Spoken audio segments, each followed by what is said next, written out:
The Utah desert looked endless that morning, its pale sand stretching toward the horizon under a sky too wide to contain. In the distance, a rusted red car sat abandoned on the shoulder of Highway 95, the doors shut, the windshield layered with dust. The sun was barely rising when the first deputy stopped beside it, unaware that the silence around him carried the weight of a mystery that would outlive him. Before we begin, if you love true stories about unsolved mysteries finally getting answers, don't forget to subscribe before we dive in. Her name was Emily Hart, 21 years old, a junior at the University of Nevada in Reno. She was bright, kind, and endlessly curious, the kind of girl who would stop mid-walk to take pictures of wildflowers along the roadside. Her cousin, Claire Donovan, remembered her laughter as something that filled rooms. "She was the glue in our family," Claire would later say. When she disappeared, everything cracked. It was the summer of 1996, the kind that burned golden in memory, until that August weekend. Emily and three friends, Jake Moore, Lila Carter, and Marcus Reed, had planned a quick road trip to Lake Powell. It was supposed to be one last adventure before classes resumed. They packed snacks, cassette tapes, and cheap film cameras, leaving Reno before dawn in Jake's old Ford Escort. According to the last person who saw them together, they stopped at a gas station just outside Hanksville, Utah. Emily had gone inside to buy water and a map. She smiled at the cashier, paid in cash, and walked back toward the car. Then she was gone. When she didn't return home on Sunday night, her parents called everyone she knew. By Monday morning, panic had taken root. The police were notified, search teams were formed, and helicopters circled the desert. Her friends told different versions of the story. Emily had wanted to stay behind and take pictures. She'd argued with Marcus. She'd seemed distracted. None of it made sense. Claire was only 9 at the time, but she remembered the night vividly. Her mother crying in the kitchen, her father sitting at the table staring at the silent phone, waiting for a call that never came. "They said maybe she just ran away," Claire recalls in her voiceover. "But people like Emily don't run away, they get taken by silence." Days turned to weeks. The car was found locked, the keys gone, Emily's camera missing. No signs of struggle, no footprints leading away. Just desert wind, brushing across the asphalt like the whisper of something unfinished. By September, the story had slipped from headlines, replaced by newer tragedies. Yet in a small house in Nevada, a family kept her picture framed by the window, hoping the desert might someday speak. Claire would grow up under that shadow, one photograph, one unanswered question, and 27 years later, she would be the one to make the desert finally talk. The summer of 1996 pulsed with a kind of restless energy. College kids filled the highways with cracked laughter and cassette tapes blaring Counting Crows and Alanis Morissette. Among them was Emily Hart, the girl who always carried a notebook in her lap and her camera around her neck. That weekend, she and 3 friends, Jake Moore, Lila Carter, and Marcus Reed, decided to escape the city's static and drive toward Lake Powell, where red cliffs met deep blue water like two worlds colliding. They left Reno before dawn on Friday. Jake drove, tapping the steering wheel to the beat of the radio. Marcus sat up front, too serious for the hour, while Lila and Emily shared the back seat, wrapped in a blanket, whispering about life after graduation. Emily's journal, later found in her dorm room, held a line written that morning. "Sometimes when the road opens wide, you feel like you could drive straight into forever." By the time they crossed into Utah, the sun was harsh and white, turning the asphalt into a mirror. They stopped at diners along the way, signed postcards they never mailed, and joked about how they'd remember this trip when they were old.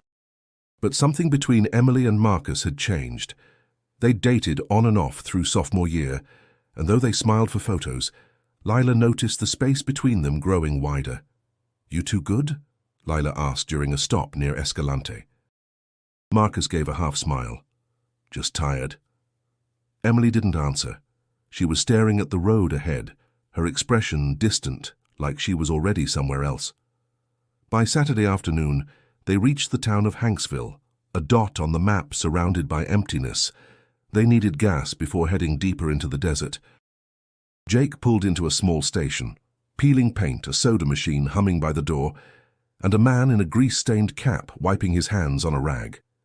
Emily went inside to buy water, a disposable camera, and a paper map. Lila remembered hearing the bell above the door as she entered. She looked over her shoulder and smiled, Lila would say years later. Just a normal smile. Nothing strange about it. Inside, the air smelled like motor oil and dust. The cashier, a local in his 30s, nodded at Emily as she counted out cash. "Heading south?" he asked. "Yeah, Lake Powell," she replied, her voice light but polite. "Long road," he said. "Be careful out there." She smiled again, picked up her things, and left. Minutes passed. Jake turned the ignition. The engine coughed. Lila looked toward the store. "Where's Emily?" she asked. Marcus sighed, stepping out, probably taking pictures again. But when he called her name, there was no answer. The heat shimmered on the horizon, and the air felt too still. By the time they realized she hadn't come back, the sun was already dropping low behind the mesas. That was the last confirmed sighting of Emily Hart. Walking across that empty parking lot, the light bending around her like a secret only the desert would keep. When Emily Hart didn't come home that Sunday night, her mother called every hospital in Nevada and Utah before dawn. By Monday morning, the panic had turned to something heavier, an ache that clung to every breath. Her father drove 6 hours to Hanksville, retracing the same desert roads his daughter had taken 2 days before. The only thing he found was her absence. The local sheriff's department opened a missing persons report within 24 hours. Deputies canvassed the area, interviewed truckers and gas station workers, and followed the few tire tracks near the old highway. The first searches stretched for days, volunteers combing the dry riverbeds and abandoned trails. The August sun was brutal, bleaching everything in sight. People came back with cracked lips, sunburned skin, and no answers. Jake, Lila, and Marcus stayed in town for questioning. They gave statements that didn't quite fit together. Jake said Emily had been in good spirits, talking about starting her senior year. Lila remembered tension in the car, the quiet between Emily and Marcus growing colder by the hour. Marcus, when asked directly, said only, "We argued, but it wasn't serious." The sheriff, Tom Weaver, was a man known for his calm voice and worn-out hat. He promised Emily's parents he'd turn every rock in the desert. But weeks passed and the trail cooled. There were no signs of struggle, no footprints leading away, no witnesses who'd seen her after that stop. The cashier at the gas station confirmed she'd bought supplies and left alone. She smiled. "That's all I remember," he said, avoiding eye contact as if the memory stung. Reporters arrived briefly, their headlines crisp and temporary. "College student vanishes on desert road trip." Then they left, taking the country's attention with them. The case files thickened with notes, interviews, and maps marked in red pen, but every lead circled back to nothing. Claire, just 9 years old, sat in her cousin's empty room during the first Thanksgiving without her. The posters still hung on the wall. Pearl Jam, the Cranberries, a photograph of Lake Tahoe taped above her desk. "She was supposed to teach me how to drive," Claire whispered once, holding one of Emily's bracelets like a talisman. She didn't understand how someone could simply vanish. By the second year, the search funds dried up. Families moved on. Sheriff Weaver retired, and the case shifted between detectives like a burden no one wanted to carry. The file was eventually labeled inactive, presumed deceased, 1998. Emily's parents stopped hosting holidays. Her mother kept her bedroom exactly as it had been. Sheets changed weekly, window open to the morning light. Every anniversary, she drove out to the desert with a bouquet of daisies, leaving them near the road where the car had been found. Claire grew up watching that ritual, the silence that followed each return. It taught her that grief doesn't fade. It settles, layer by layer, until it becomes part of who you are. 27 years later, the memory of Emily Hart still haunted every corner of Claire Donovan's life. Now 27 herself, Claire lived in a small apartment in downtown Salt Lake City, surrounded by stacks of notebooks, voice recorders, and coffee-stained folders. She had become a journalist, one of the kind who didn't chase headlines but hunted ghosts of stories left unfinished. The kind who understood silence, Every morning began the same way. Claire scrolled through old case files, names blurred by time, faces frozen in the past. Yet her eyes always returned to one photo, Emily, smiling at the camera with sunlight behind her. She'd been missing longer than Claire had been alive when it happened, but the ache still lived in the Donovan family like a stubborn shadow. When Claire was hired by the Salt Lake Tribune to work on long-form investigations, she knew exactly where she wanted to start. It wasn't professional detachment, it was blood calling her back. But reopening a case from 1996 wasn't simple. Most of the original files had been boxed, archived, and forgotten. The Utah State Police were reluctant to release anything. "It's ancient history," one officer told her over the phone. "No one wants to stir up pain again." Claire didn't answer. She'd learned early that silence could be sharper than any argument. That night, she printed every article ever written about Emily's disappearance, spreading them across her dining table like a crime map. The words blurred together. No evidence of foul play. No leads. Presumed deceased. She whispered to herself, "You deserve better than this." Her editor, Tom Alvarez, warned her to be careful. "Cold cases eat reporters alive," he said during a late meeting, leaning against the doorway. "There's a reason they stay cold." "I'm not doing this for a headline," Claire replied. "I'm doing it because she was my family." He sighed. "Then you'd better be ready for what you find. Truth's never as clean as you think." Weeks turned into months.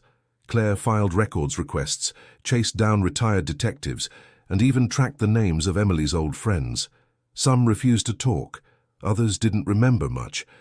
She found comfort in the small details, the way Emily wrote her name on every cassette tape, the postcard she'd never mailed. Each clue was a heartbeat buried beneath years of dust. But the hardest part wasn't the bureaucracy or the research, it was the emotional toll. Every word about Emily's case peeled back a layer of her own childhood grief. She began to dream about the desert she had never visited, the place where her cousin had last been seen. Then, one evening in October, as rain tapped against the window, an email arrived from the Utah Department of Public Safety. The subject line read, "DNA Database Update. Reference, Case 96, Hanksville." Claire opened it slowly. The message was brief, clinical, but her heart stopped as she read the final line.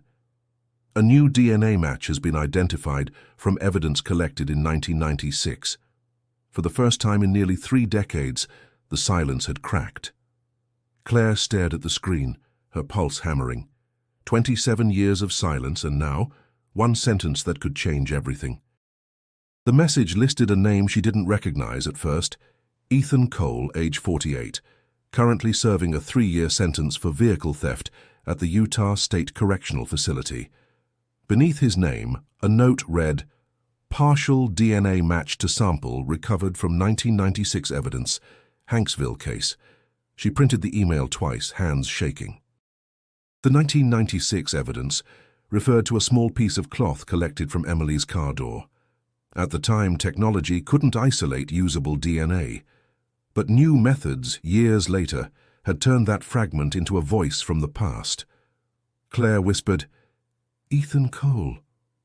Who were you back then?"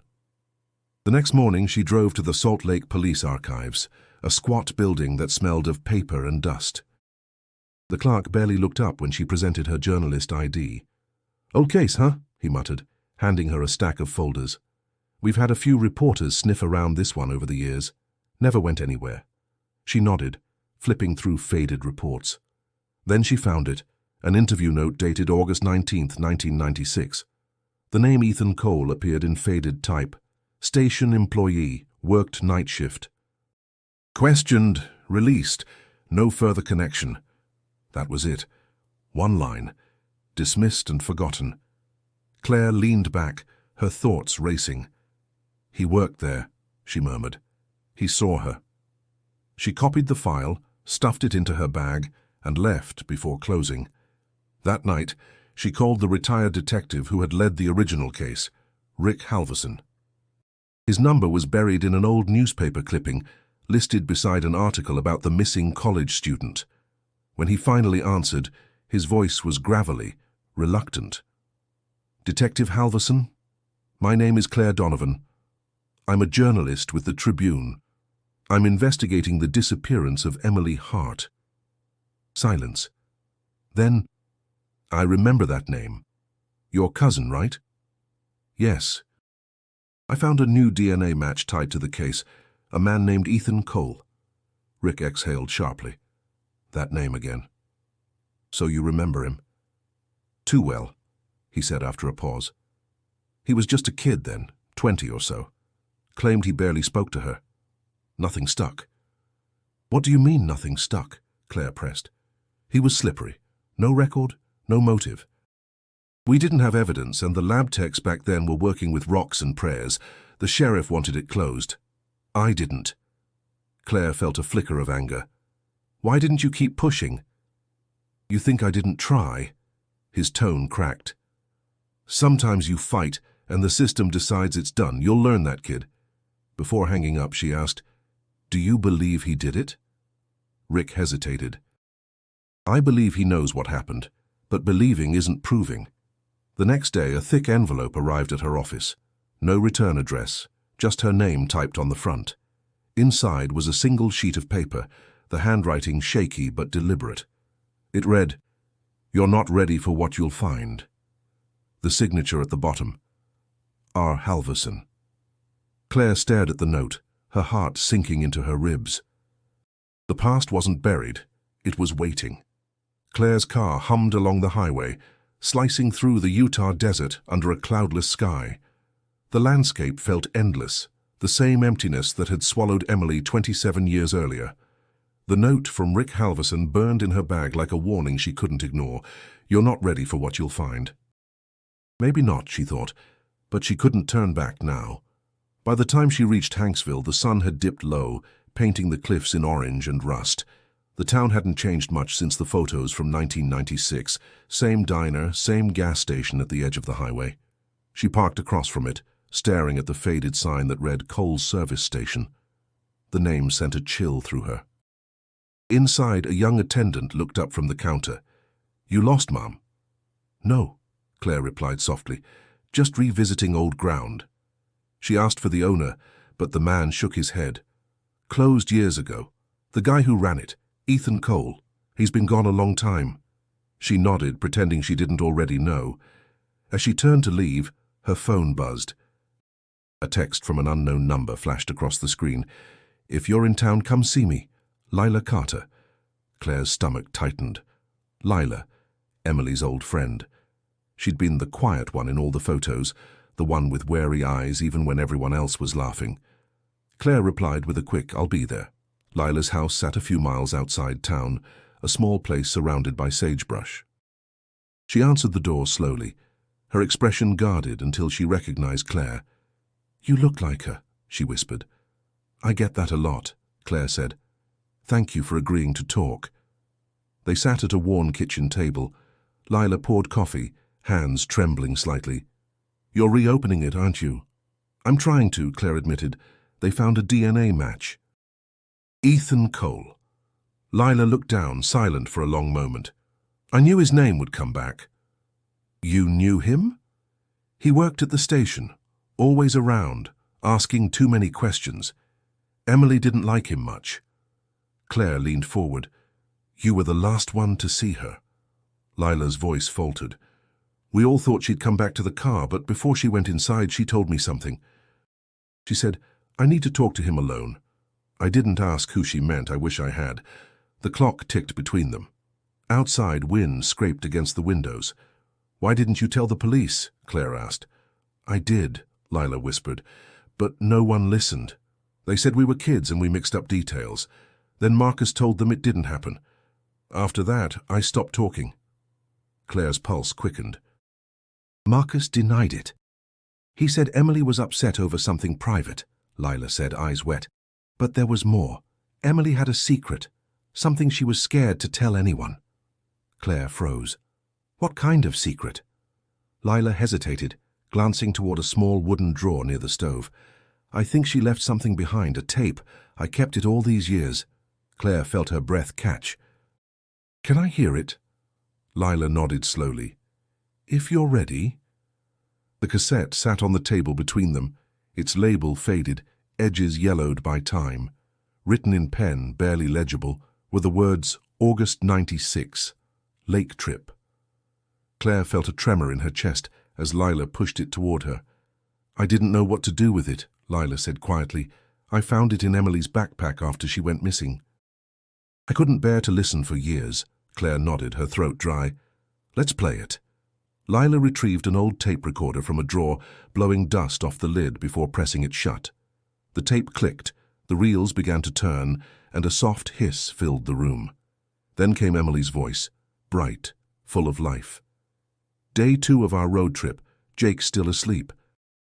Marcus is pretending he's not lost." Laughter followed. Claire closed her eyes. Hearing Emily's voice after so long was like being pulled through time. Lila watched her, tears glinting under the dim light. The recording went on, snippets of conversation, jokes, the sound of wind through open windows. Then the tone shifted. "I told him I wouldn't keep it secret forever," Emily's voice said, softer now, uncertain. "He got angry, said I didn't understand what I was risking." Lila's hands trembled on the table. "That wasn't on there when I listened before," she whispered. The tape crackled, followed by a man's voice, low, irritated. Claire leaned closer, straining to make it out. "I shouldn't have said that, Em." The sound of footsteps followed, distant but sharp. Emily's breathing grew heavier, then static drowned everything for several seconds. "Rewind that," Claire said, her voice tight. Lila did, replaying the same sequence. It was unmistakable, male, familiar, yet hard to place. Claire scribbled a note in her journal. He knew her secret, angry. "Sounds like Marcus or someone older." The next few minutes on the tape were muffled. They could hear Emily humming softly, then a sharp exhale. "If something happens, at least this will tell the truth," she said. Claire's hand froze above her notebook. "What truth?" she whispered to herself. Static surged again, followed by silence. Then, faintly, Emily's voice returned. "Lila, if you're listening." The words cut off. A sudden hollow thud echoed through the speakers, and the tape went dead. Lila gasped. "That's where it ends. It always ends there." For a long moment, neither of them spoke. The recorder clicked softly as the reels stopped spinning. The air felt heavy, filled with something unsaid. "She was scared," Claire murmured. She knew someone was angry with her. Someone close. Lila rubbed her arms as if to fight off a chill. "I tried to forget that sound, the thud. For years, I told myself it was just the recorder falling. But deep down, her voice broke. I don't think it was." Claire rewound the tape one last time, letting the hiss fill the silence. Every word, every breath from Emily felt like a thread, leading deeper into the truth, and into danger she couldn't yet name. 2 days after hearing the tape, Claire sat in her car outside a run-down apartment complex in Provo, Utah. The name on the mailbox read Marcus Reed, Emily's ex-boyfriend, the one who had claimed their argument wasn't serious. He'd been 21 then. Now he was nearing 50, living in quiet isolation. Claire checked her notes again. Unemployed, no family, no record beyond a single DUI years back. Still, something about him had never sat right. When he finally opened the door, Marcus looked older than his age, eyes heavy, shoulders slumped, hair turning silver at the edges. For a moment, recognition flickered. "You're Claire," he said, voice low. "Emily's cousin." "Yes," she answered. "I need to talk to you about her." He hesitated before stepping aside. "I figured this day would come." The apartment smelled faintly of old books and coffee. Dust floated through a single beam of sunlight cutting across the room. Claire sat on the couch while Marcus leaned against the wall, arms folded. "I found something," she began carefully. "A tape Emily recorded before she disappeared." Marcus's eyes darkened. "You shouldn't go digging through ghosts." "She mentioned you," Claire continued, "and someone who was angry, someone who told her she shouldn't have said something." He stared at the floor. "That wasn't me." "Then who was it?" Marcus rubbed his temples. "I don't know. She was different that weekend. distant, kept writing in that damn notebook. Said she was trying to make something right. Claire leaned forward. What does that mean? He sighed, voice trembling slightly. She said she'd found out something about someone, something that could ruin lives, but she wouldn't tell me what. I thought it was about me at first. We argued. She said, "Not everything's about you, Marcus." Then she got out of the car and walked toward that station. He looked up at Claire, eyes raw. "You think I haven't replayed that moment for 27 years? Every night I wonder if I should have followed her." Claire studied him, trying to read guilt between his words. "If you didn't hurt her, then why lie to the police?" He laughed bitterly. "Because no one believes the guy who fought with the missing girl. They made up their minds before they asked the first question." She noticed his hands trembling. "You're still scared," she said quietly. Marcus's expression shifted, defensive, weary. "You don't understand. After she vanished, strange things started happening. Notes under my door, no return address. Someone wanted me quiet. Who?" He looked toward the window, voice barely audible. "Maybe someone from that station, or maybe someone else who was there that night." Claire's pulse quickened. "You're saying there was another person?" Marcus met her eyes, something fragile breaking inside him. "Emily said one last thing before she left me. I'll never forget it. She said, 'He knows what I did.'" The room went silent. Claire's breath caught in her throat. "Who was she talking about?" she whispered. Marcus shook his head slowly. "I don't know. But whatever it was, it scared her more than anything I'd ever seen." Claire drove back to her motel that night with Marcus's words echoing in her mind. "He knows what I did." The phrase looped like a haunting melody. She couldn't sleep. Her notes were spread across the bed. Timelines, names, scraps of interviews. Every path led back to two people, Marcus Reed and Ethan Cole. By morning, she decided to dig deeper. She logged into a public records database, her laptop balanced on a chipped nightstand. Ethan Cole's name appeared on old employment files. He'd worked part-time at Cole's service station, starting in early 1996. That wasn't new. But what caught her breath was the name listed just below his on the payroll, Marcus Reed. Claire whispered, "They worked together." She checked the dates again. Both had clocked in during the same months Emily was attending classes in Reno. If Marcus had known Ethan before that road trip, it changed everything. She printed the document, circled their names, and underlined the overlap. Later that day, Claire called Detective Linda Parker, a current investigator with the Utah Cold Case Unit, who'd responded briefly to her earlier inquiries. The line clicked and Linda's voice came through, steady, professional. "Ms. Donovan, I told you the case is still under review." "I know," Claire said quickly, "but I found something. Marcus Reed and Ethan Cole worked together in '96. That connection was never in the report." A pause. "You're sure?" "I have the records in front of me. Payroll documents from the station. This isn't a coincidence." Linda sighed. "Send me what you've got. But don't go talking to either of them again without letting us know. We don't want interference." "Interference?" Claire repeated. "Emily was my cousin. I've been waiting for someone to care for almost 30 years. The detective's tone softened. "Sometimes the truth comes out slower than we want."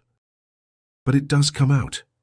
After hanging up, Claire sat still for a long time, staring at Emily's photo on her phone screen. The desert sunlight filtered through the blinds, casting long shadows across the room. "You knew both of them," she whispered. "What were you trying to tell us?" She began mapping connections on paper. Ethan, Marcus, Lila, Jake. One by one she drew lines between them, tracing the possible motives. Maybe Emily had discovered something at that station, something that tied them together. That evening, she went to the public library and requested access to archived phone directories from 1996. It took hours, but she found what she needed. Marcus's number back then matched one listed in a contact log, recovered from Ethan Cole's locker after his arrest years later. It was undeniable now. They'd been in contact long before the trip. Her pulse raced as she typed her notes. Emily's secret may have involved them both. Possible shared crime, possible cover-up. She sat back, feeling the air thicken around her. Everything pointed toward a deeper truth buried under layers of fear and silence. Then her phone vibrated. A text from an unknown number. "You're asking the wrong questions, Claire. Stop." The message had no sender ID. For the first time since reopening the case, Claire felt something new, real fear. Claire sat in the cramped visitors' room at the Utah State Prison, her palms damp against the cold metal table. The smell of disinfectant and stale coffee clung to the air. She checked her notes again, the names of the two men who had haunted her for weeks, Ethan Cole and Marcus Reed. Both had shared a history, both had connections to Emily. And now she was here to confront one of them. Ethan Cole, behind bars for a series of lesser crimes, but a suspect in the cold case that had consumed Claire's life for months. A heavy door creaked open, and Ethan Cole stepped inside. He was older now, his once dark hair streaked with grey, his face lined with years spent behind bars. His eyes, however, were sharp, alert. When he saw Claire, a flicker of recognition passed over his face. "Ms. Donovan," he said in a low, gravelly voice, "I didn't think anyone would come looking for me." Claire didn't respond immediately. She studied him, the man who might have been involved in her cousin's disappearance. The man whose DNA had finally linked him to the case, but who had never been charged. "You've been in prison for a while now," Claire began, her voice steady but edged with frustration. "But in 1996 you were working at a gas station in Hanksville. You were the last person to see Emily Hart before she disappeared." Ethan leaned back in his chair, his expression unreadable. "I wasn't the last person to see her." "You're forgetting about Marcus." "I'm not forgetting about him," Claire replied. "But you were there too, and I have questions for you. What happened that day?" Ethan sighed, rubbing his chin with his hand. "I don't remember much. It was a long time ago. You're chasing ghosts." "I'm chasing the truth," Claire said firmly. "You don't get to hide behind the past anymore. Not when people like you were involved." His eyes narrowed. "You think I had something to do with her disappearance?" "I think you know more than you're telling me," Claire shot back. "You were angry with her, weren't you?" Ethan remained silent for a long moment. Then he finally spoke, his voice quiet but tinged with regret. "I wasn't angry with Emily. I didn't want her to get involved in things she didn't understand. But she kept pushing, asking questions, and I—" He stopped, his gaze flicking to the floor. Claire's heart pounded in her chest. "What things? What did she find out?" He looked up at her, his expression cold. "She knew too much, Claire. She knew things about people who didn't want to be known." Claire felt a chill run through her. "Who?" she demanded. Ethan leaned forward, his face inches from hers. "You're asking the wrong questions," he said softly. "You should be asking Marcus. He's the one who has the answers." The words hung in the air between them, thick with meaning. Claire's mind raced. Marcus. She had known all along that something didn't add up with him. Ethan leaned back in his chair, his gaze turning distant. "I didn't hurt her. But I know who did." Claire's breath caught in her throat. "Tell me," she whispered. Ethan looked at her for a long moment, then shook his head. "I can't. But you're getting close. Just be careful. Some truths are better left buried." Claire sat alone in her motel room, the flickering light of the desk lamp casting shadows across the walls. The prison interview with Ethan had left her with more questions than answers. He knows who did it, but Ethan wouldn't say. Instead, he'd pushed her toward Marcus, further fueling Claire's suspicion that Marcus was hiding something about Emily, something she'd stumbled upon just before disappearing. Claire opened the drawer where Lila had kept the tape, and now, the small map Emily had drawn weeks before her disappearance. The map was old, the paper yellowed, but clear enough to read. At first glance, it looked like a simple sketch of the Hanksville area, but as Claire examined it closely, she noticed something peculiar, a series of X's marking different spots along the cliffs near Glen Canyon. The last mark near the bottom of the map was labeled, "This is where we end," She felt a wave of dread settle in her chest. This is where we end. What did that mean? Was Emily warning someone? Was this a marker for a grave? Her hands shook as she traced the path on the map with her finger. The final mark was located along a stretch of cliffside that no one would think to search. A place hidden in plain sight. It was isolated, accessible only by a narrow, rocky trail that twisted toward the edge of a steep drop. Claire looked at the time. It was late, but she couldn't shake the urgency. She gathered her things, her notebook, the map, a flashlight, and headed for her car. The road to Glen Canyon was long and desolate, the landscape swallowing her whole with its quiet emptiness. The night was crisp and cold, the stars stretching endlessly above. As she drove, the weight of what she might find pressed on her chest. Emily had been here. Emily had marked this spot with an ominous message. It had to mean something. Claire's mind raced with possibilities. Was Emily hiding something in that area? A clue that could finally unlock the mystery of what happened to her? Or was this just a tragic misstep? A place where Emily, in her fear or desperation, had been caught by someone she trusted. She arrived at the base of the cliffs just after midnight, her headlights casting a thin, sharp beam of light across the rocks. The place felt abandoned, as if time itself had given up on it. Claire grabbed the map, stepping out of the car and pulling her jacket tightly around her. The wind tugged at her, sharp and cold, as she made her way toward the marked location. The path was narrow, barely visible in the dark, but Claire's determination pushed her forward. Each step took her deeper into the night, deeper into the unknown. She knew she was close. Then the ground shifted beneath her, and Claire's foot sank into the dirt. She paused, her breath shallow, scanning the terrain. She crouched down, her fingers brushing the ground, and found something. A faint imprint. It was shallow but unmistakable. Something had been buried here. Her pulse quickened as she reached for her flashlight. The beam illuminated something she hadn't expected. A metal object, half buried in the dirt, glinting under the dim light. Claire's breath hitched as her fingers brushed against the cold metal object buried in the dirt. Her flashlight flickered, casting long shadows across the ground, but her focus was fixed on the faint outline of what appeared to be a small, rusted lockbox. She knelt lower, her pulse quickening. The ground around her seemed to pulse with the weight of years' buried secrets. She grasped the box carefully, pulling it free from the earth. Her fingers were trembling as she examined the box, simple, rectangular, weathered by time and dust.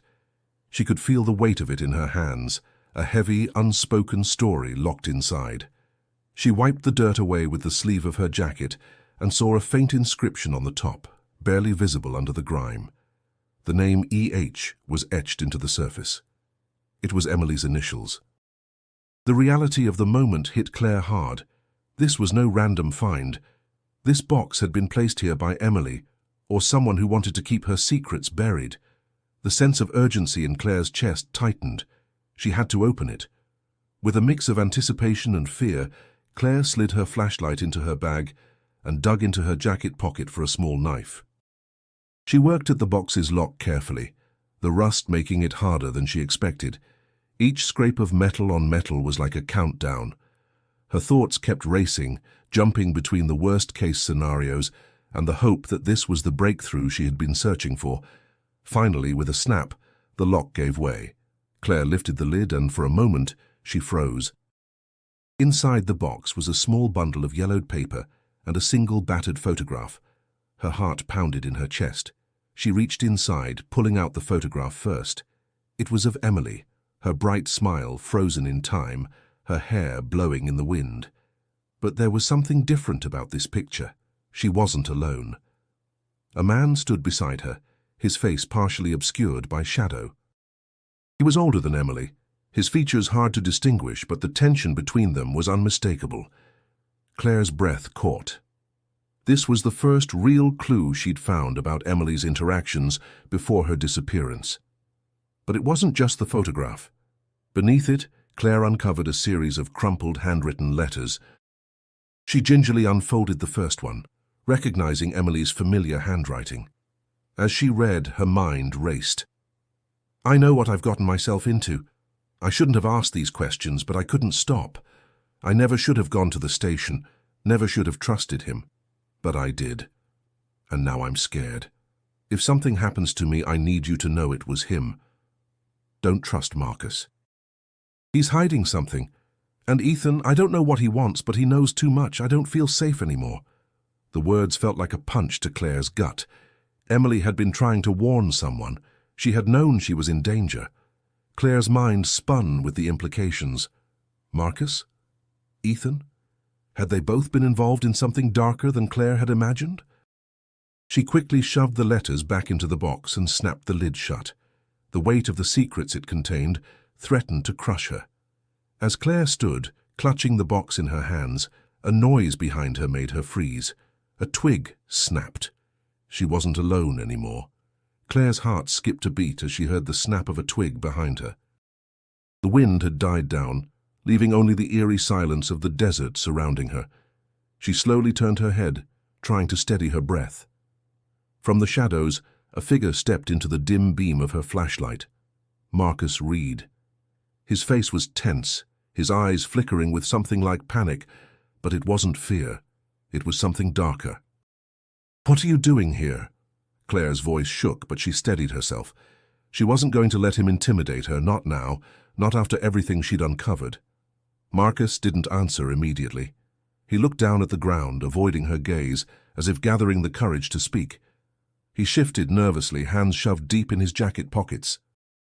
His whole demeanor screamed that he had something to hide. "I could ask you the same thing," he muttered, finally looking up at her. "What the hell are you doing digging around out here? This isn't your place, Claire. You're too close to things you don't understand." Claire's grip tightened around the rusted lockbox. "I know more than you think, Marcus. I know about you and Ethan. I know what Emily was trying to warn me about." Marcus's eyes flickered. The words Ethan and warning hit him like a punch. He stepped forward, and Claire instinctively took a step back. His posture was rigid now, the anger just beneath the surface. "You don't know anything," Marcus growled, his voice low and dangerous. "You think you've found something? You're digging in the wrong place." Emily made her choices. She was always digging where she shouldn't have, asking questions she didn't need to know the answers to. Claire swallowed hard, trying to keep the fear from her voice. "You're not making sense."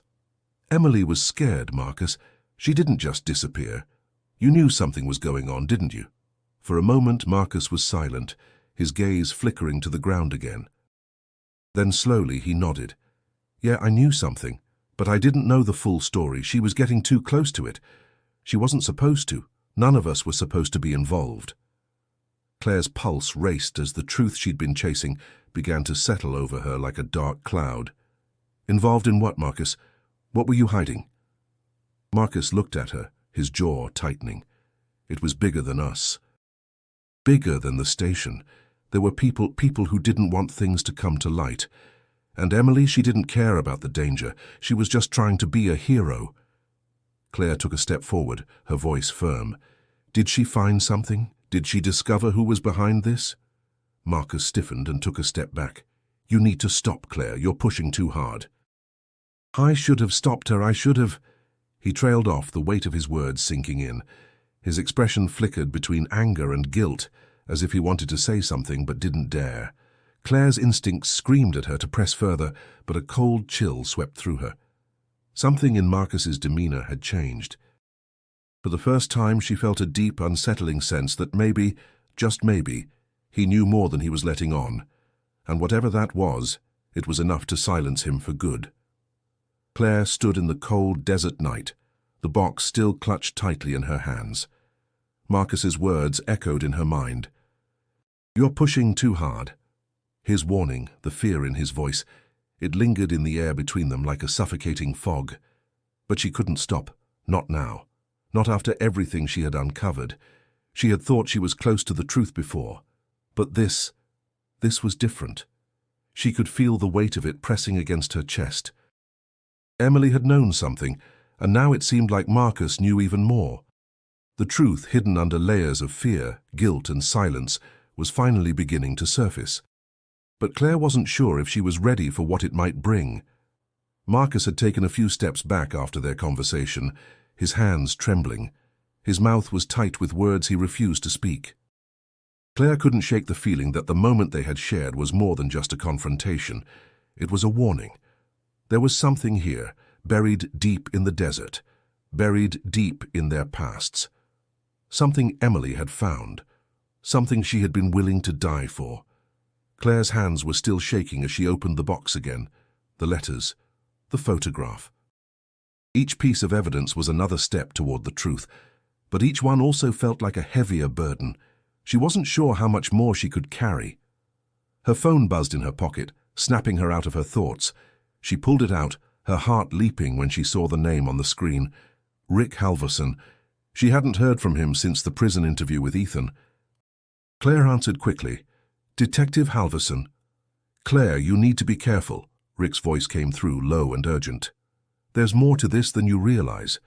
If you're digging into Marcus and Ethan, you're not just uncovering their past. You're digging into something a lot bigger." "What do you mean?" Claire's stomach tightened. Rick hesitated, and when he spoke again, his voice was strained. "I didn't want to say anything over the phone, but you need to know. There's a connection here, one I couldn't prove back then. Marcus was never fully honest with us, neither was Ethan, and someone didn't want Emily to find out." Claire's breath caught in her throat. "What are you saying?" "I'm saying this wasn't just about a road trip gone wrong. Emily was getting too close to something she wasn't supposed to. Someone out there didn't want her to expose the truth, and they're still watching you." Claire's mind raced.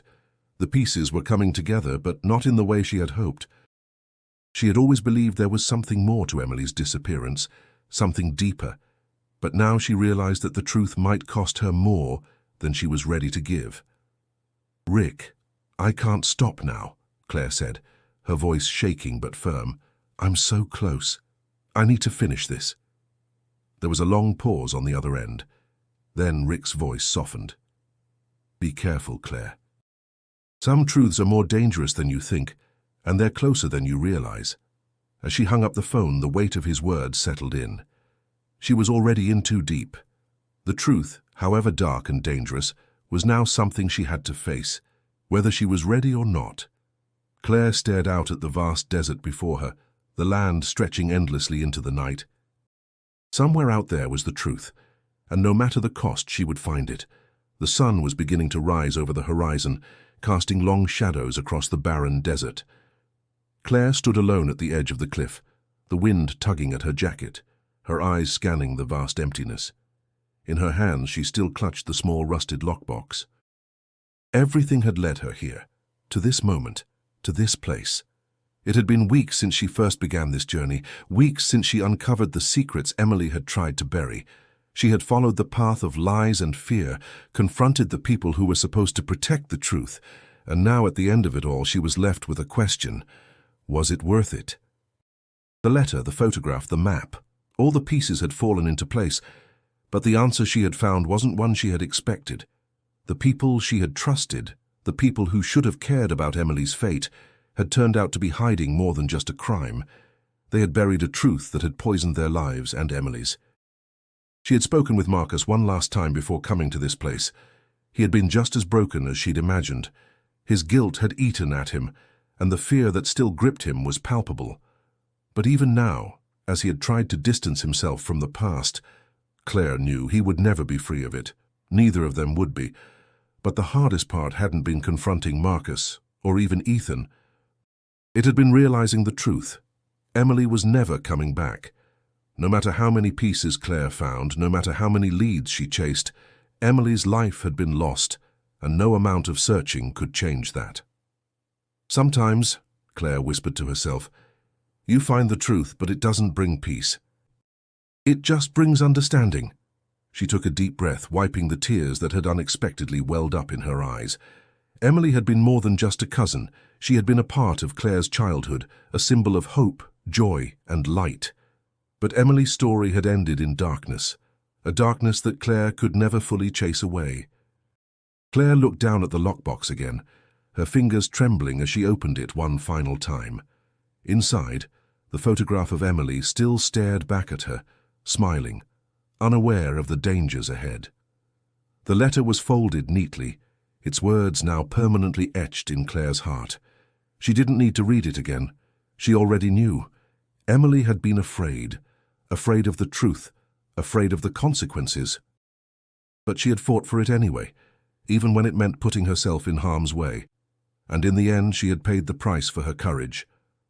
Claire closed the lockbox and held it to her chest, taking a final look at the empty desert around her. The wind carried the scent of sagebrush and dust, the quiet hum of the earth beneath her feet. The silence felt almost sacred now, as if the land itself had absorbed Emily's memory. "I'll find a way to honor you, Em," Claire promised softly, her voice barely above a whisper. "Your truth won't be forgotten." She stood there for a moment longer, letting the peace of the desert wash over her, before turning back toward her car. The case had been solved, but the journey was far from over. The weight of the truth had been lifted, but there was still work to be done. As Claire drove away, the first rays of sunlight broke over the mountains in the distance. She felt a sense of calm settle within her, a sense of finality. Emily's story was no longer a mystery. It was a truth she could carry with her, a truth that in time would help heal the wounds left behind.